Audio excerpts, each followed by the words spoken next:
ஐங்கரம் promoter சார்பாக அனைவருக்கும் இனிய வணக்கம். இன்றைக்கி நம்ம பார்த்துட்டு இருக்கிறது கமர்ஷியல் லேண்டுங்க. எங்கே சேலுக்கு வந்திருக்குன்னு பார்த்தீங்கன்னா கோயம்புத்தூர் லொக்கேஷனில் சேலுக்கு வந்திருக்கு. எக்ஸாக்டாக சொல்ல போனோம்னா Karumathampatti to Annur main road Paduvampalli லொக்கேஷனில் தான் இது அமைஞ்சிருக்கு. இது ஆன் ரோடு லேண்டுங்க. பஸ் ரோட்டுக்கு மேலேயே அமைஞ்சிருக்கு. மொத்தம் 10 சென்ட் அவைலபிளாக இருக்குது. பிளாட்டோடைய சைஸ் 60க்கு 71 மாதிரி இருக்குங்க. இந்த இடம் கிழக்கு பார்த்து லொக்கேட் ஆகிருக்கு. அன்னூர் டு பழனி போகிற 4-வே ரோடு ஒர்க்கு மட்டும் கம்ப்ளீட் ஆகிடுச்சுன்னா இந்த லேண்டோட வேல்யூ இன்னும் நல்லாவே இருக்குங்க. அப்ரிஷியேஷன் இன்னுமே பெட்டராக இருக்கும். இது பார்த்தீங்கன்னா hotel, bakery, rental income building பண்ண சூட்டபிளான ஏரியாங்க.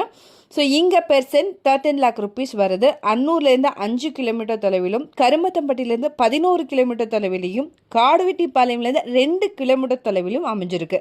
இதை பற்றின மேலும் தகவலுக்கும் இடம் வாங்கவிருக்கும் ஸ்க்ரீனில் தேர இந்த நம்பருக்கு கால் பண்ணுங்க. மறக்காமல் நம்ம சேனலையும் சப்ஸ்கிரைப் பண்ணிடுங்க. நன்றி.